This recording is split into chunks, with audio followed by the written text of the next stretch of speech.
Good morning, everyone.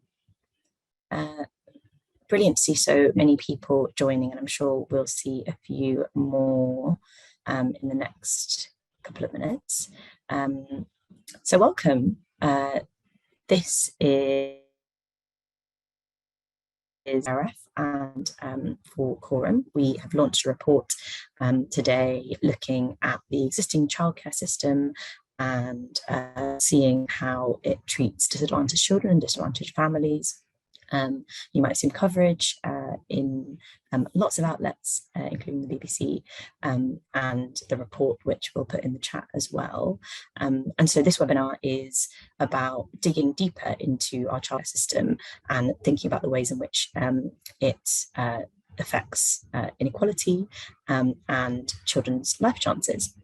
I've got a brilliant panel of Megan, who is our kind of childcare lead at Coram Family and Childcare, Carrie Oppenheim, who is early years lead at the Nuffield Foundation, and Jodie Really, who is the director of Pregnant and Screwed. So a brilliant set of experts who can share their unique insights around the childcare system and how to really make it work for all families.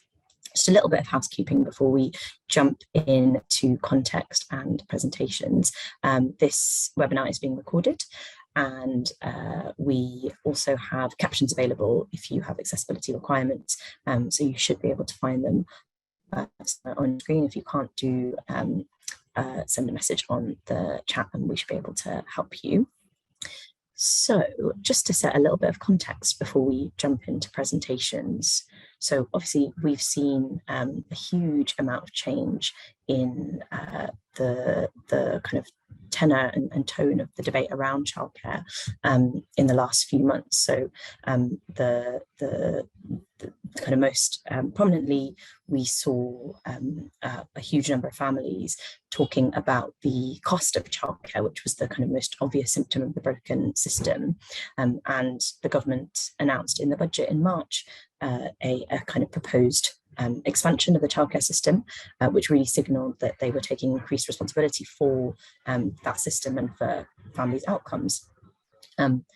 But the focus was very much on cost and on supporting working families. And as a result, it's clear that the most disadvantaged children are being left behind, which is why we think this work is so important. And it really gets into the heart of what the value and the use of childcare is, which is obviously about helping parents work, which is incredibly central and we can't forget it, but it's well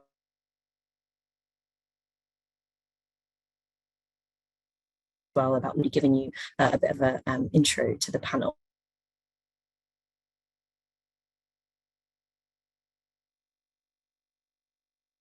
Presentations first, and then we should have a good chunk of time for questions.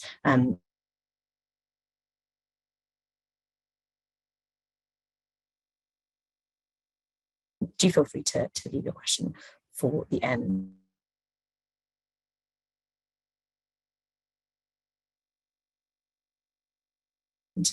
Well, no matter now, because we're going to hand over and read the report. Morning. I think that was, sorry, Abby, I'm struggling to hear you a bit. So I think that was the end of you and I'm not jumping in too early, but apologies if I am. Thank you very much for having me here today, and thank you all for coming. It's great to see so many people here, and I think that really shows the importance of the issue of childcare at the moment, and particularly when we're thinking about this childcare and disadvantage together. And that's what I want to start this morning by talking about, is why are we matching those two things together, and why is that such an important thing to be talking about and thinking about at the moment in the current context. So childcare, I've been working in the childcare field for many years now, and it's a policy area with both huge potential, but also huge problems. And it's rightly been picked out as a wise area of investment for successive governments. Yet despite this investment, we still both have those problems and this potential not yet being achieved. And this is particularly true when we start thinking about disadvantaged children and the role that childcare can play in tackling disadvantage. We know that the achievement gap opens up before children even start school. So we see disadvantaged children starting school behind their better off peers. And there aren't many things that we really know make a difference to narrowing that achievement gap, but high quality childcare is one of them. And the great thing is it benefits all children, high quality childcare, but it helps to boost the development of disadvantaged children the most. They stand to gain the most from high quality early education. And it can make a difference before starting school, when they start school, right through their school careers. You can see a difference in GCSE results and even beyond that as well. And the other really important role of childcare is that it enables parents to work. Or conversely, what we see is it actually freezes parents out of work when costs are too high or there isn't the childcare available. And so we know that childcare needs to be part of any serious strategy to tackle child poverty. But it's not just about poverty, it's also important for families right up the income spectrum, because we know what a range of families struggle with affordability at the moment. And the most exciting thing about childcare, especially when we think about disadvantage, is that it can do both of these things at the same time. It's a false dichotomy to think that we need to make a choice between childcare for work or early education for children's outcomes. It can do them both, and it can do them both together. And that's what we've really tried to look at in this piece of work that we're releasing today.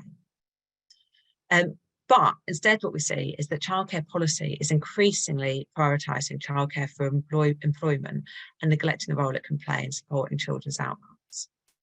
The recent investment in childcare from the government is welcome, and it's really game-changing to see that level of investment, that difference for affordability on childcare. And lots of families are going to really welcome that. But my concern is that it's too narrow, and it's working towards a solution to one problem and doesn't think about the wider potential that lies within childcare policy.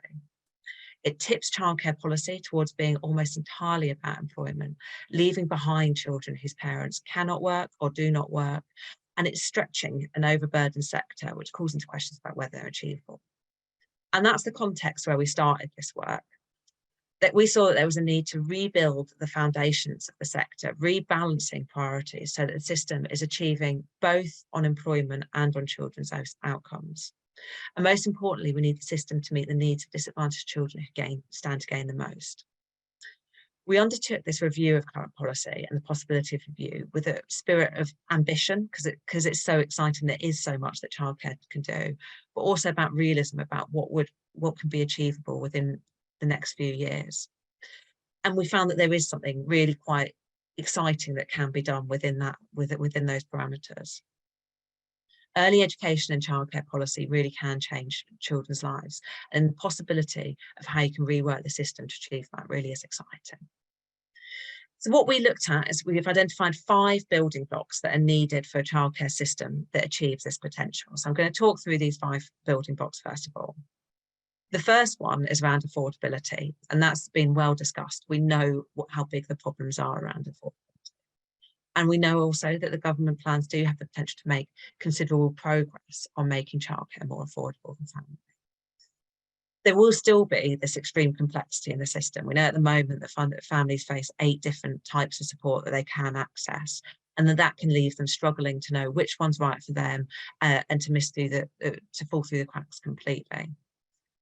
We also know that there have been problems with the free childcare offers to date, with underfunding, meaning that parents often pay for that childcare by other means, either through extras that they get charged for as part of their offer, or through paying a higher rate for hours outside the free hours. And I'm particularly concerned about what could happen around embedding free childcare as an employment policy, because we also know that could really embed this practice of charging for those extras for those free hours. The 15-hour childcare offers that we have for 2-, 3- and 4-year-olds are a really crucial tool in narrowing the achievement gap. And so it's really crucial that families are able to take these up without being concerned about having to pay for it. Otherwise, the families who stand to gain the most will be unable to pay and risk missing out. And while progress has been made around awareness of need to poverty-proof the school day, I'm worried that actually we're moving the other direction in the early years, and that rather than looking at poverty-proofing all round, we're actually thinking about a system that where you could actually pay at the point of access for education. The second building block that we're looking at is that provision must be high quality. Again, this has been well discussed, and we know that there are examples of really, really high quality provision out there. But we also know that this is not consistent across the country, and that it's often a result of like goodwill, commitment, a highly dedicated and passionate workforce that bring that high quality to children's outcomes, rather than a concerted result of government policy. The role of caring for and educating our young children is one of the most important jobs there is, and it's also really, really, really difficult. We need a really skilled workforce that can do that. But actually what we see is the workforce is often underpaid and undervalued. And there's not a clear plan to address issues around pay and qualifications, and to put in place the process and structures where there's really good evidence about what it is that needs to be happening within settings to make the biggest difference for children. And most shockingly of all, we're seeing that settings are unable or unwilling to take children with additional needs. And so children with special educational needs and disabilities are often struggling more than anyone else to find a childcare place that really meets their needs. Our third building point is around access. It seems like an obvious point to make, but in order for childcare to make a real difference, particularly for disadvantaged children, they need to actually be able to attend it. And that's why we've put access there as a building point. We want to make sure that every family is able to make a positive choice about whether or not to take up childcare. But we know that at the moment, there are real inequalities about which children do take up childcare. So, for example, children who speak English as an additional language are nearly 3 times as likely not to take up their full early education entitlement compared with children with English as their first language. And there are, as I've already said, widespread shortages of childcare for children with SEND. For some families who don't take up the early education childcare offer, it's a positive decision that they've got good options out there, but they know what's best for their child and their individual family circumstances. But what I'm worried about though is for others, they might not have the information available to make this choice, or there might not be good options available for locally. And we really need a better understanding of how to make the childcare system and the childcare that's available in local communities work for all families. And I'm actually involved in another piece of research that's digging into that question more deeply separately from this, because it's something that we really do need some more information about, but needs to be a key part of our system. So the fourth and the fifth building blocks are perhaps slightly less expected as part of this work. And it's where we really start to push the possibilities, the role that childcare can play. Young children are always going to spend more time outside childcare settings than in them. And you don't need to spend a lot of time with young children to see how ready they are to learn and develop, not just when they're in that early education childcare setting, but all the time. I watch my young children, their brains are like little tinder boxes just ready to explode and spark at any moment. And childcare can be part of this wider partnership with families and with other services that really supports that learning to be maximised and that development to be maximised at all times. And there's really strong evidence about the difference that a positive home learning environment can make to young children's outcomes. There's huge potential for childcare professionals and parents to come together to make a real difference. Both are experts in an individual child, and they can bring their expertise together in a way that's really powerful for making a difference for children. And I know, again, I use a childminder for my children. She has so much more knowledge, experience about how supporting young children's developments. And she can work with me to tell me things that I can do at home to support their learning, which really makes a difference. But I think that this role hasn't yet been fully developed or exploited. Too often we find that childcare professionals don't have the time, don't have the resources to be able to fully take on and understand that potential. And often it's also one that's really hard to do well in a destigmatizing way, where you don't feel like you're being told you're a bad parent because you don't know how to do it, but instead you're working together as that partnership around a child. And then our fifth building block looks at this wider support system that falls into this as well, about how do we support children's learning all of the time. We need a wider support system to be there that meets the many different needs a family has. Parenting and caring and educating for children throws up new challenges every day, every week. And so we need the parents to be able to access support and information they need to take on these challenges and to build the strengths that they have within their family unit. And childcare should be a really key pillar within the support system. that is an ideal opportunity to recognise any developmental delays early, but also to understand what an individual family and child situation and what sort of support they could benefit from. And equally, other services that are working with a child or with a family can work jointly with childcare to make sure that the support that's being offered is all linked and tied together as well. So these are the essential ingredients of a well-functioning childcare system. But unfortunately, we are seeing a number of shortfalls about where we are at the moment. What we've seen is there hasn't been the funding or the strategy to push up quality to the level that we know is needed to consistently make a difference for young children. And too often, parents have to choose between higher quality provision in the school setting and the hours they need to be able to work. The complexity in the system means that families miss out both on the financial support available or even on a childcare place at all. And I think there's a real issue around targeting 3 hours of childcare. At the moment, we've got targeting both for disadvantaged children and for working parents. And we see that only 2/3 of children who are eligible for the 2-year-old place take it up. And for working families, there's issues around targeting an offer, I think, are better off families. It creates both complexity and unfairness within the system. And these we've got to remember what we call these are free early education entitlements. They're part of our educational system. And by targeting towards working parents, what we're seeing is education being awarded to children based on their parents' choices or their parents' constraints and what situation they're in, rather than looking holistically at how do we achieve the most for each child, particularly those who are facing disadvantage. So then we started to think more about what could be, what comes next, what's the possibility for the future. And I think that we are at an exciting point at the moment where we can see how possible a better system is. Under the current government plans, in future years, government are going to be paying 80% of childcare costs. And this should really mark a step change in how childcare is viewed and provided. It's now part of our state machinery, and that should provide the basis for treating it as a social good rather than a commodity to be bought and sold, and to make a real difference for how we structure and how we make decisions about childcare delivery. In my opinion, the logical next step is to move to an entirely supply-funded system, and this is what we've talked about in this paper today. That's where we get the really, really exciting opportunities to make a difference for children. It provides government with all the levers that they need to transform childcare to achieve its potential and make a real difference for early childhood. It would enable a relentless focus on pushing up the quality to a level that's been proven to make the biggest difference. And it would enable a system that provided a childcare place for every child, whatever their needs and wherever they live.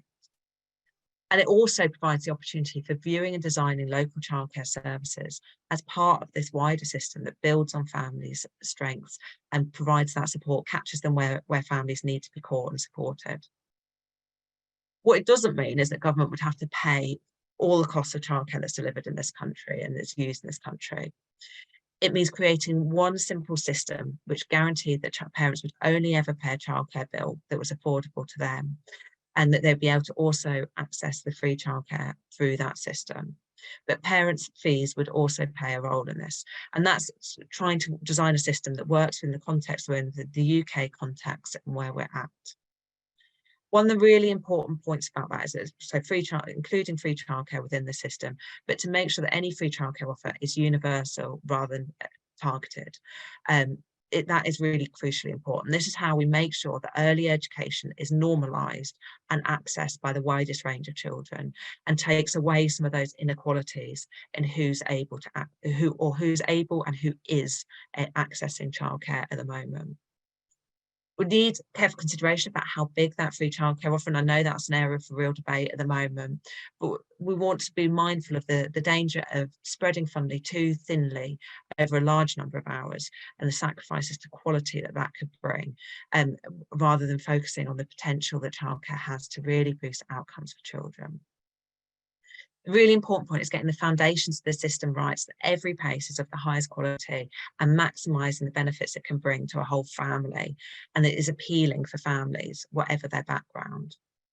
We need to end the scandal of shortage of childcare places for children with SEND. And all of this resetting, rebuilding needs to be achieved, and then that provides the foundations that we can build from for a more ambitious system. So the paper's out today. I'd really encourage you to read it, think about it, debate it. I'm interested to hear what other people think about it and what we're putting forward. It is an area for live debate. It doesn't provide all the answers of exactly how a reform system would look, but like I say, it gives the building blocks, the sense check for exactly how we should be thinking about childcare and how we could, the sort of system that could be developed over the coming years.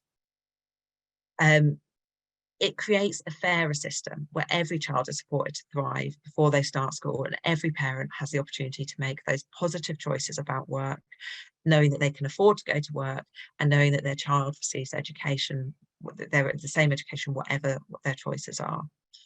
And it's a system that really tackles disadvantage. It puts the disadvantaged child at the heart of it, but as a result of that, it's actually beneficial for all children and can make a difference for all children and families as well. Brilliant. Thank you so much, Megan. I hope my internet is a little bit better. I'm going to hand over to Kerry now for a response and some reflections. Thank you very much. And both a really interesting report and Megan, such a clear introduction. And I think it is really important that we are focusing on disadvantage, and in your report, you explore really creative solutions to how we redesign the childcare system around disadvantage. I'm speaking having been involved in the Nuffield Foundation's Changing Face of Early Childhood series, which is based on a large body of research that Nuffield and others have funded. And we really looked at how young children's lives have changed over the last 2 decades, alongside the ways in which science and evidence has sort of developed, and came to some there are many kind of shared features of the conclusions that we came to, and your approach through this report. I wanted to just start, and it sort of reiterates what both Abby and Megan have said. I mean, obviously the government's announcements in the spring budget is very much focused on enabling parents, particularly women, to get into work. On the kind of positive side, I mean, it is a very substantial expansion in childcare, and therefore a recognition of the importance of that childcare, and also a core part, therefore, of public spending on families and children. And it will make childcare more affordable. And all of those things are really important. But as your paper says, and many others have argued, there are real concerns about equality, inequalities, quality, workforce, cost, and implementation. So I really like the principles that you set out in the report. And I'll just have some brief reflections, and some of these relate to those principles and some to kind of wider issues about early years in childcare. You recognise very clearly the importance of a holistic approach to young children.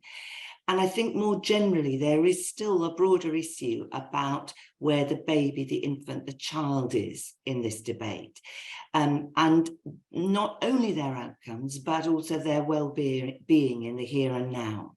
And that does need to sort of feature very strongly in the way in which we develop policy and practice. And of course, that's very closely bound up with parents, carers, the wider family and community. But the youngest children are without a voice and can often get lost. I was reflecting on the importance of universality, which is clearly a key element in your proposals. And you've talked both about the importance of higher take-up and questions of stigma. And Megan, in your presentation, you articulated very clearly its importance. I think more generally in the debate, it's really important to explain why a universal approach, especially in a tight spending context, is sort of critical. So all the things around institutional building, all young children's right to quality provision, and the fact that this is a sort of near universal need given parents' working patterns, and they're trying to do this in a system that isn't fit for purpose. But it's worth just sort of thinking and countering, you know, what the counter argument might be, which could be that, you know, you concentrate new resources on the disadvantaged, and you could tackle issues of take up in relation to, you know, using new technology and so on, new ways of joining up data, and then provide a very high quality service to those most in need. I just think that that's an important debate, and how you articulate the importance of universality is a really important part of that. Clearly, a core part of what you're saying is this shift away from a demand side system, or a system that's split between demand side and supply side funding. And I think something to follow on from this report is really thinking about the implementation issues in terms of how you shift from a split system to a system that is focused on providing money directly to providers, and major changes in what is currently a highly complex system. So I think some thinking around what that would look like and how you move from one system to another is a really important part of thinking this through. I can really see the case for why you've decided to concentrate the funding on 2, 3 and 4-year-olds. But it's just worth reiterating that the gaps and inequalities in a child's life begin very early, from birth. In relation to language and communication, it's evident at 11 months. And so I think a wider issue for policy and practice just is to think about what quality looks like in early childhood education and care at those very early stages between 0 and 2, how we support attachment. Dr. Jules Page has talked about professional love, and what's going on for how we distribute the kind of workforce for different age groups. So something about not losing this really important phase, because that's also going to influence what happens when children are 2, 3 and 4 in terms of their well-being and outcomes. You absolutely rightly stress the importance of investment in the qualifications, pay, progression of the early years workforce, and the stability is really important of those workforces. If they're going to interact and get to know children, we need them to be, it needs to be a much more stable workforce. And it's interesting that there's a real difficulty in how you talk about the early years workforce, early educators, early years professionals, is a sort of illustration of the fact that they are undervalued, they're not recognised, and I think still invisible, and clearly are a core part of improving the quality is also raising their status, and that comes with investment. But I think there could be a more proactive way of raising their status and visibility. And part of that, I think, is also about how we describe and talk about early education and childcare. And I stress also early education as part of that, and parents' knowledge and understanding of that, and why this matters. I was going to mention just the importance also of good, well-evidenced programmes in nursery settings. So the Nuffield Foundation has been very involved in the Nuffield Early Language Intervention, which is currently delivered at reception and is also being piloted at nursery stage. And while that programmes on their own don't solve issues of quality, they can address very important needs that young children have. And Nellie has addressed at communication and language. And of course, COVID particularly had an impact on children's communication skills and development. So I think there's a case for thinking about how we use those programmes more broadly. You don't talk, and of course, you can't talk in one paper about time, parents' time and parental leave, and it could be grandparent leave. But of course, I think very importantly, as part of the policy, we need to be thinking about parental leave, the way that's split between fathers and mothers, as a core part of how we think about supporting young children and their development. It needs to be part of how we think about early years and childcare. Home learning development, that's absolutely right. And I really like the way in which you've stressed the key role that early years educators can play. They're key intermediaries. They know the child really well and they know the parents. And we just haven't given enough attention to their role in supporting the home learning environment.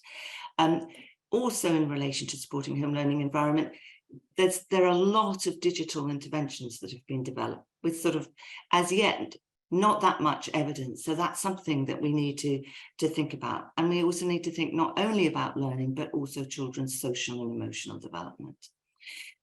Finally, when it comes to thinking about a holistic approach, this feels like such an important issue and something that's being given less attention when we think about integrated services, both in relation to the government side, but also in relation to the opposition side. The sort of fragmentation of services and the lack of join up is a really major issue. So there's lots of potential in terms of current developments into Best Start for Life and family hubs. They are a key part of early intervention, and we've learned lots from Sure Start, and there is actually now growing evidence about its impact. And yet this doesn't feel as if it's part of the conversation in relation to childcare and early education. So we argue very strongly that we should make early education and childcare a core part of how we think about integrated systems of family support. At the moment, it feels as if those things are separate and being thought of not in a joined up way. And that also involves thinking about joining up data to develop a shared view of the child and their families. So lots of material in the report, a really good contribution to thinking about how we move from thinking about the problems to what we do about it. And I really look forward to the discussion in the seminar and thinking about what we do about it further along the line.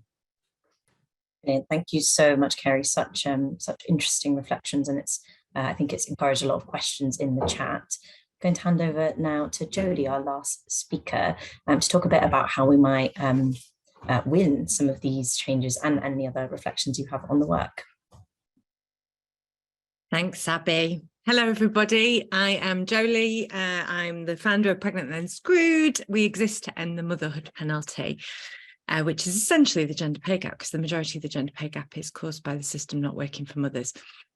So we campaign on a number of issues that we believe impact the motherhood penalty and child poverty, but without a doubt, childcare and early years education is our top priority campaign and has been for the last 5 years, predominantly because our data shows that our current system, which is, as we know, unaffordable and inaccessible, is the most significant barrier to mothers increasing their earnings, but also because we know this is the issue that our community care about the most.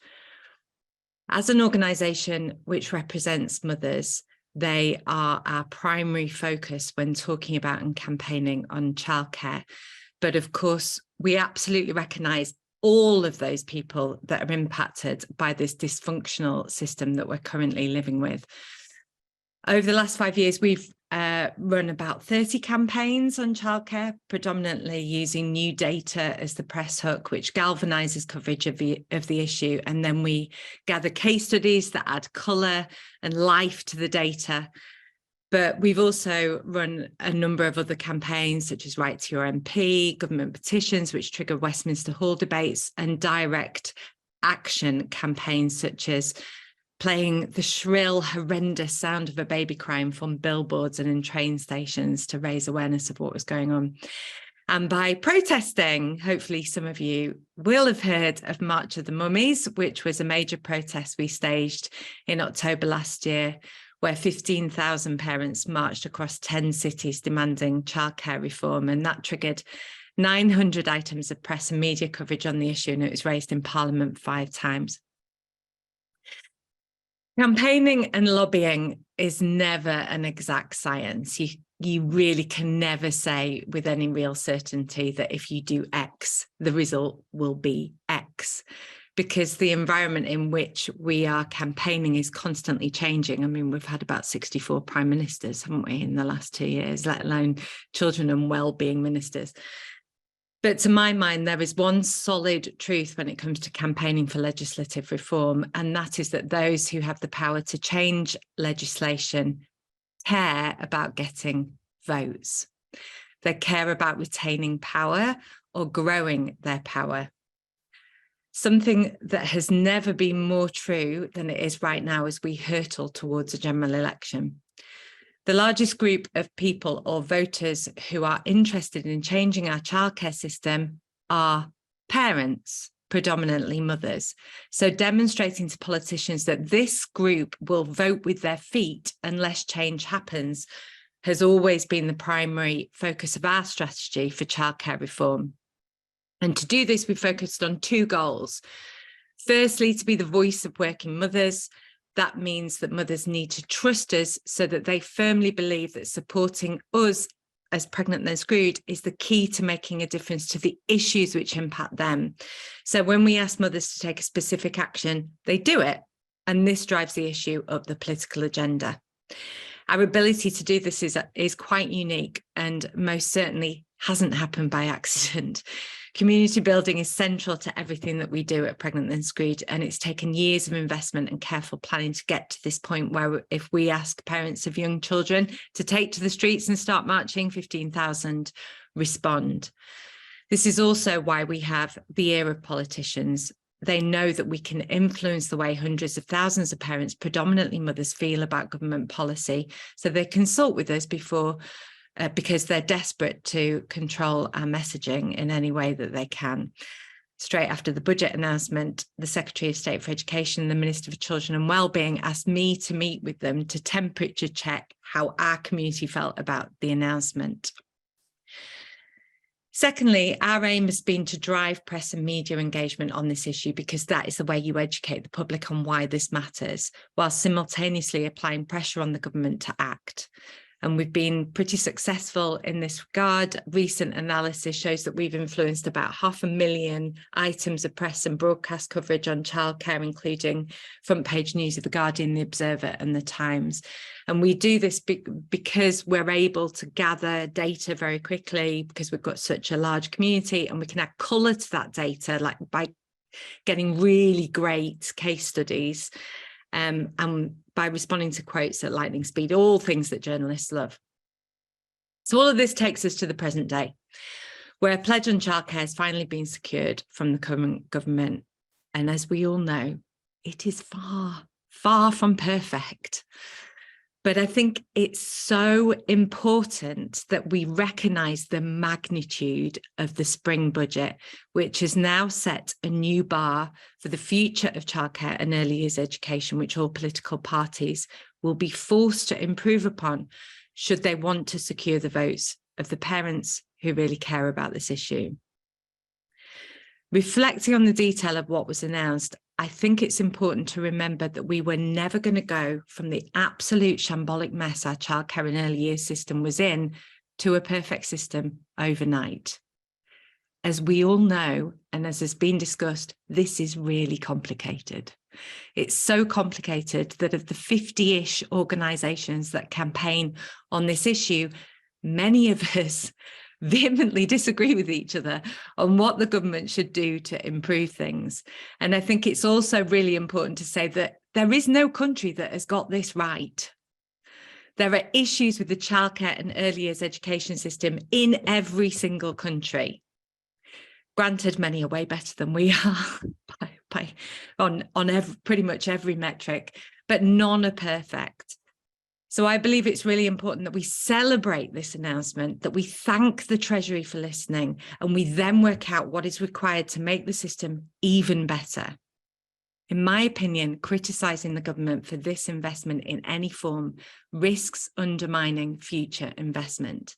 The preliminary findings of the framing work that's been conducted by the Childcare and Early Years Coalition appears to echo this. Public support for investment in childcare and early years education is very high, but it drastically decreases when charities and campaigners criticise what the government has done. We are now around 18 months out from a general election, so this is a critical point in our campaigning to secure manifesto pledges from every political party. But to do this, we have to meet politicians where they are. They will only want manifesto pledges that secure them votes and enable them to establish a new vision for the future. To all extent and purposes, Labour has had the wind taken out of their sails by the spring budget. I know they say they haven't, but they have. Now, I don't know what is going on behind the closed doors of the opposition party. I don't have that intel, but I can imagine that they're currently weighing up what policy they can put out there that sounds even better to the general public, because the messaging on this is critical for them. And also they need to put something out there that isn't going to break the bank, because we know that the general public are very sensitive about public spending at the moment. So my proposition about how we successfully campaign for future childcare and early years reform is, firstly, everyone who campaigns on childcare has to be saying the same thing. When we're all proposing different changes, it's so much easier for us to be ignored. Those asks have to be achievable, they have to be costed, they have to be effective, and they have to sound good to the public. And when I say sound good to the public, they need to be pithy. They need to land clearly, succinctly, and be really easy to understand, because otherwise you just will not get public support. And I am willing to be really pragmatic here. Many groups that campaign on this issue will have to make concessions about what they perceive to be the perfect system. And I think we all have to bear in mind that whatever we get by the next general election will never solve all of the issues with our childcare and early years sector. And it is completely unrealistic to think otherwise. We must see this as a big step forward towards better, not the answer to all of our woes. Unfortunately, I think that's really hard to achieve, like really hard to achieve. The sector is really fragmented. Everyone seems to disagree with each other, and everyone has different priorities, which part of the sector we need to invest in and we need to reform. Thankfully, we have the brilliant Childcare Coalition set up by the Women's Budget Group, which is a step in the right direction to making this a reality. No pressure, Sarah Ronan, if you're at this event.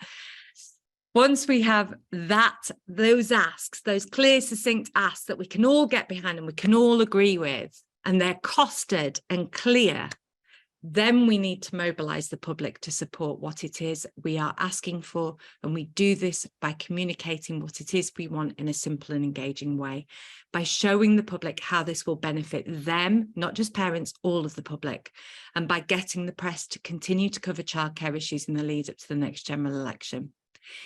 It's all about pressure and momentum right now, and that pressure has to come from as many directions as possible. Charities and organisations are great at meeting with ministers, we're great at writing reports, but what will make the biggest difference is a movement. And I'm not just plucking this out of thin air. If you talk to anyone involved in radical changes to childcare in Canada or Ireland, they will tell you the same thing. The real change and commitment came when an effective, sustainable coalition of organisations came together and managed to succinctly identify what was required, and that this, coupled with hardcore, radical campaigning that's noisy and loud and you can't ignore, is where the true magic happens. Thank you. Brilliant. Thank you so much, Jolie. A really, sort of inspiring and, pragmatic call to think about the kind of the reality of what we're trying to change. There's been loads of brilliant questions in the chat, and I'm really sorry if my internet does cut out, but I've told Megan that she can take the reins if that does. So I'm going to try and take some of these together. So there's a couple of questions about the funding for the future system. So Lucy Stevens has asked about the role of local government, and Beatrice Merrick has asked about supply side funding in the mixed market system. I might hand that to Megan if you have any reflections on how we can drive quality through funding and what the role of local government is. So I'm really pleased that you've asked Lucy about local government, because I think they are such an important part of this system. And I know that a number of familiar faces here from local government as well. What we see is local government know their communities really well, and they know how to create that childcare system that matches what the demands are locally. And it's not just about number of places, it's about what they look like, where they are, how to make them culturally appealing to the local community as well. But we know that there's not always the ability to do this. We're involved in another piece of work on COVID and childcare, and what we saw is that responses of local authorities were wildly different across the country, and there were some responses that were so powerful where there was the resource there, where there was the local political will to really invest in childcare as well. And that's what we would like to see really maximised, is an empowered role for local authorities as well, because I think that that's so important. On that supply side funding, I think it can work within a mixed provision model, that government can buy childcare from a range of different providers. I think if we're looking at trying to, it's really interesting to reflect on what Jolie said about being pragmatic as well, because I think that's an important question for us all to ask ourselves, and also to think about what different roles organisations play within the sector about supporting each other, about how to push what's possible within pragmatism as well. That you do need some people that are being less pragmatic, I think, and hopefully I'd be interested to hear what you think about that, Jolie, as well. But I think we have mixed provision, and I think that can work within this model as well, around government funding flowing to different types of providers as well, as long as they have those same requirements. I think that's the crucial difference that we need to move on, as having the same requirements around quality right across the sector. Brilliant. Thank you. And loads of really positive reflections on Jolie's case of pragmatism. So yes, really, really good thoughts there. Before we get to questions, there's a couple of really interesting reflections from people in the chat. So some people saying we need more support for mental health and well-being in the early years, which definitely feels absolutely spot on. Some others who have said that it's really difficult that you have to fit a certain category to access childcare. So either you're a working parent and you're allowed childcare. Why can't we just have childcare as something that's infrastructure? Absolutely. I think that's something that the report says really, really clearly. So let's go back to questions. So a really specific question from Tammy, which is absolutely brilliant, which is around provision for children with SEN. Really, really important there, and clearly a group of people who are being left behind. So either Kerry or Megan, if you had any reflections on that, that'd be really interesting. There was also another really specific question on the government's proposals around helping people get into work, also being coming with additional sanctioning on parents as well, which could sort of undermine the positive gains. Really keen for anyone with thoughts on that to come forward. But I might hand over to you, Kerry, on the specific question around SEND, and if you do have any thoughts on sanctions. Just to say, in relation to SEND, so your report very clearly says that children with special educational needs or disabilities should have an entitlement to a place, and that feels to me a really important sort of signal to send out. I think work this kind of long-standing work about the fact that often those places are not available or more complex to provide, and then of course if funding is tight, that goes first.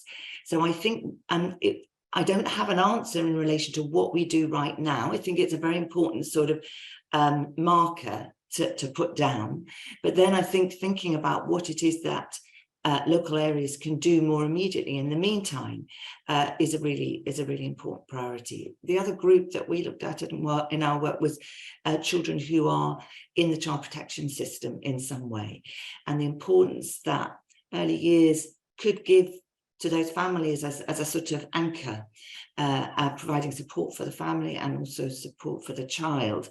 And that's also the system is very variable in relation to that. So anything that is in a sense a sort of minority need gets lost. So I think it's really important. In relation to sanctions and the increased conditionality, again, I think that's something we really need to be to watch.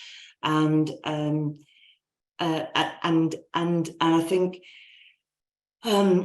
you know, it's very early stages, so it kind of connects up with another point that's made in the Q&A, which is thinking about young children's needs, and the importance also of home-based care too, when people want to give that home-based care. So how do we kind of balance out these two you know, tensions in childcare policy between work and between, you know, good quality care that parents are also able to give. So I think that's really something that we need to watch and understand how it works in practice. And thank you so much, such thoughtful reflections, Kerry. There's a really brilliant comment from Katie in the chat who's saying, having worked in local government and the VCSE sector, it's really important to work with hyper-local charities and community groups that work with parents who really understand what's going on. And I think that definitely fits into the integration point in the framework. It's a really good question here, just on the theme of pragmatism. Which sort of run throughout the webinar, about sort of who we're speaking for. So I'll direct this question to Jolie. So Abby asks, not me, Abby, but another Abby, although it's a great question. You talk about working mothers, and how do you engage with those parents who don't work for whatever reason, and how much do those parents engage in your campaigns? And I think that's a broader question around, you know, there's a kind of historic lack of power amongst certain groups who might not be able to, you know, take the day off their shift work to go on a protest or support, and how do we engage, and actually those parents are squarely in focus for this work. So how do we engage those less powerful groups to fight for themselves and make sure that we don't let pragmatism get in the way of the real change we need for people who are least well off? Yeah, so I mean, our focus is working parents, so that's who we engage with. We do also engage with parents who don't work but want to work but can't because the system doesn't work for them. And there are about 1 million, we estimate, mothers out of the workforce who would otherwise want to work, and there's certainly more that would want to work fewer hours. In terms of those on lower incomes and who do shift work and other types of similar work, yes, it's way more challenging, and I don't have all the answers. We are currently doing focus groups at the moment with different groups of women from different backgrounds, and that includes women on very low incomes and in different types of jobs, to understand better how we can speak, how we can engage with them better, essentially what they need from us, so that we can meet them where they are and not expecting, which, you know, sadly often organizations do, they expect people to come to them rather than them to go out and meet those people in their location. I know that much of it is about representation as well. There's a big, you know, piece there around making sure you're representing those people in everything that you're doing. We work with closely in partnership with groups who represent different groups of women, because we know we're not going to have all the answers. So yeah, it's a challenging question, and it's not easy, you know, to encourage people out on marches when they either feel unsafe for whatever reason that is, whether it be due to racism, whether it be due to a disability, or because they feel that they may get sacked from their boss. We had loads of people saying they couldn't come because if they were photographed, that they thought they would lose their job. And it's a challenge. I'm afraid I don't have the answers. Some brilliant reflections to begin with, and I think it's the kind of operative question here. So we've got around 5 minutes left, and I'd love for panelists to have a final thought, but I might just trigger 2 questions for you right before you get to give your final thoughts, which are from the chat. So one is around the workforce and the kind of primacy of the workforce in being able to deliver this, and just if you have any reflections on how we might adequately value and really centre the workforce in how we think about the future system. And I think the question from at the very bottom of the Q&A is really important here. So, you know, again, the question of pragmatism: how do we balance the policies that are most likely to win votes and those that are the most likely to address disadvantage? Sometimes those two are the same, which is really brilliant, but often they're not. So 2 questions there around the workforce and how we centre the policies that will make the most impact for disadvantage. I might let's do Carey, Jolie, and then Megan. You have the benefit of having the last word. So Carey first.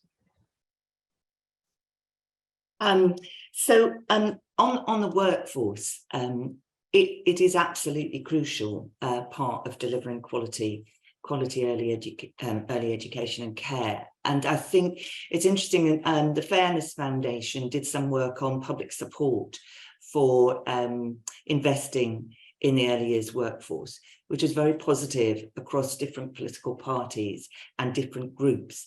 So there's something about how do we, that needs to be part of the debate and part of the policy making in a much more central way. And it's not something that's going to be solved overnight, but needs to feature on a sort of equal basis as many of the other kind of policy proposals in this territory. And I'll leave the other question to you, Jolie. So Jolie, thoughts? How you balance what works for the electorate, that sounds good to the electorate and gets parties votes, and something that works for the sector.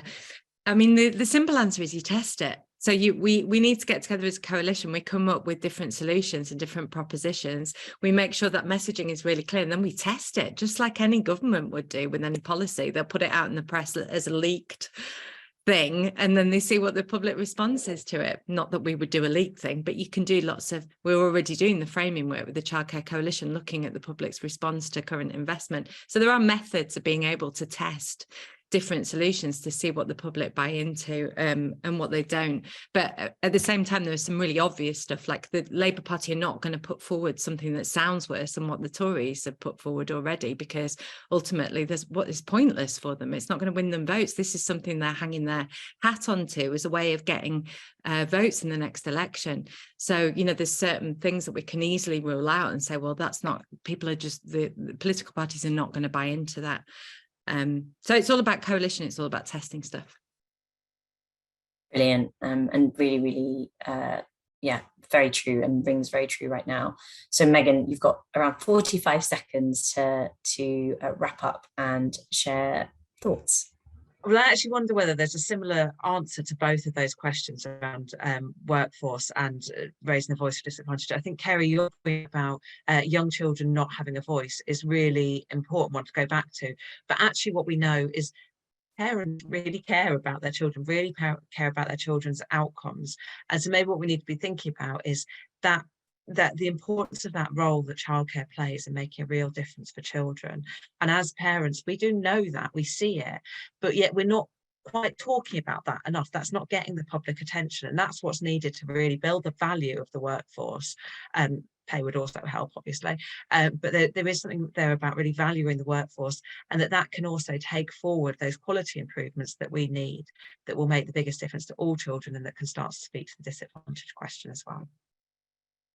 Brilliant. Everyone is being wonderfully timely. Thank you so much for our brilliant panelists, Megan, Jolie and Carey, who bring a huge wealth of expertise to this question. I'd really urge people to read the report and obviously read the brilliant work of the Nuffield Foundation and Pregnant and Screwed, and of course Coram. There's brilliant coverage of the report today, so do have a look, share on socials, and share your take as well, because we love a bit of debate and disagreement here. Obviously on the way to speaking with one voice, and there's a couple of questions in the chat that we haven't been able to get to, which we can possibly have some reflections to afterwards. But just to say thanks for all the attendees, thanks for the panelists, and brilliant. Have a wonderful rest of your day. Thanks, Abby. Thanks, everyone.